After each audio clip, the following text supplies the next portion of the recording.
the first row of the codes box, type the code DEM and the description mostly democratic.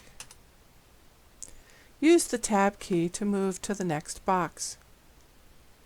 In the next row, type the code RPB and the description mostly Republican. In the next row, type the code MIX and mixed party. Do not press Tab after entering the last description. It creates a blank row that precludes saving the domains. Instead, click the blank rectangle next to one of the existing codes. When done, choose Domains, Changes, Save. Close the Domains view.